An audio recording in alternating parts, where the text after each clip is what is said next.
Flagger job duties.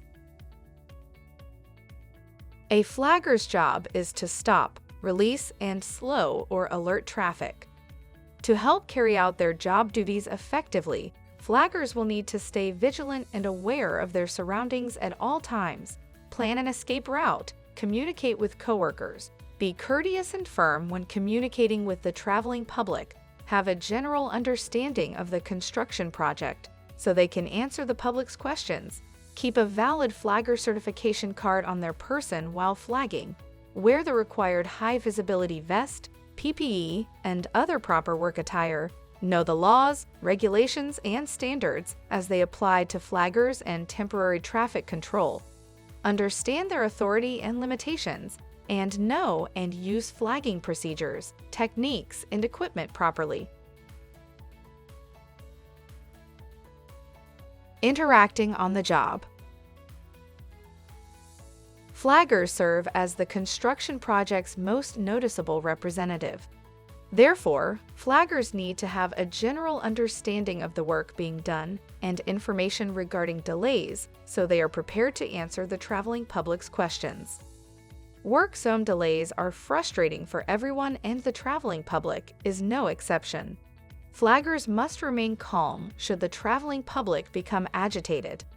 If a driver does not obey the flagger's instruction, the flagger should get a description of the vehicle, license plate number if possible, as well as a description of the driver, and report this information to their supervisor as soon as possible.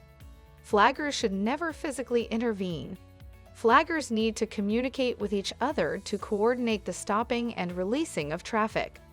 If visual communication is not possible between flaggers, other types of communication will need to be used. Alternate communications can be done with pilot vehicles or two-way radios. However, there may be instances when two-way radios cannot be used. Flaggers will need to meet with the TCS to determine the best flagger communication practices for each project. Flaggers need to be aware that emergency vehicles may have to pass through the work zone. Emergency vehicles with active lights and sirens do not have automatic passage through the work zone. However, the flaggers need to communicate immediately to clear the way for them to pass through as soon as possible. Emergency vehicle passage through the work zone is covered in the project's method of handling traffic, or MHT, or traffic control plan, which typically describes procedures for emergency vehicles right-of-way. However, it will still be the flagger's responsibility to react appropriately should they encounter emergency vehicles while flagging. Flagging station. One of the most important things flaggers must know before flagging is where the flagging stations are located. Flagging station locations will be addressed in the Temporary Traffic Control Plan, also referred to as the TTCP or TCP, and will take into consideration factors such as traffic speed, curves, hills, and size of the roadway. Advanced warning signs must always precede flaggers, so motorists are aware of the flagger's presence. If these signs are missing or knocked down, the TCS must be notified immediately, as this creates an unsafe condition and is against regulations. Flaggers cannot leave the flagging station to fix issues with TTC devices. Flaggers should also be aware of other factors that can reduce their visibility to traffic, such as rain, fog, snow, hail, nighttime, sun glare, and shadows from buildings, trees, or mountains. Flaggers should not stand behind or just in front of traffic control devices, just over a crest of a hill, just around or in a curve, near construction materials and equipment, next to a vehicle, and should not enter or stand in any lane with live traffic. Consider wearing a high-visibility fluorescent yellow-green vest, since an orange-red vest can blend in with work zone signage, cones, and drums. When setting up at the flagging station, the flagger must make sure they have a safe escape route. In planning an escape route, flaggers need to identify obstacles that may hinder their escape, such as bridges, structures, guardrail, barricades, drop-offs, or difficult terrain. If an appropriate escape route cannot be established, flaggers should contact their TCS for assistance in relocating the flagger station. By planning ahead and monitoring surroundings, flaggers can protect themselves, coworkers, and the public from dangers such as erratic, careless, and distracted drivers. Flaggers cannot leave their station or AFAD-assigned post unless they are relieved by a certified flagger, are dismissed by their supervisor when a flagger is no longer required, or to immediately get out of harm's way. Flaggers that need to be relieved must contact their supervisor or have pre-planned breaks.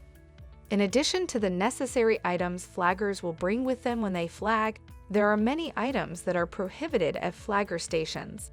Prohibited items include, but are not limited to, music players of any kind, including earbuds and headphones, chairs or stools, alcoholic beverages, recreational drugs, or anything that can impair judgment or reaction time, and books, magazines, ebooks, or any other reading materials.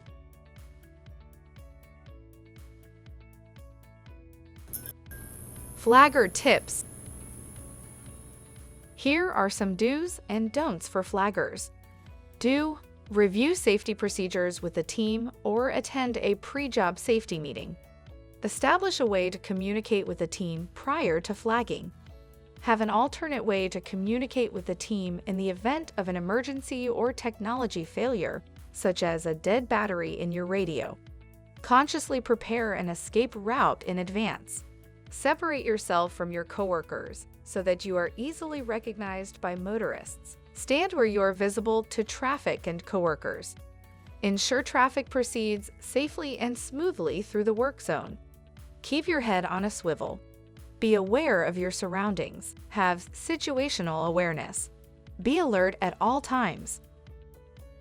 Do not leave your flagging station unless you are in harm's way, have been relieved by a certified flagger, or have been notified by the TCS that a flagger is no longer required. Come to work impaired in any way. Use your cell phone, except in case of emergency. Turn your back to live traffic. Sit, recline, or squat because you won't be visible to drivers and will not be able to respond quickly in an emergency situation. Pole dance. Wave, spin, or twirl your paddle. Flaggers may be removed from job sites due to improper flagging techniques, not having their flagger certification card on their person while flagging, or if there are drug or alcohol concerns.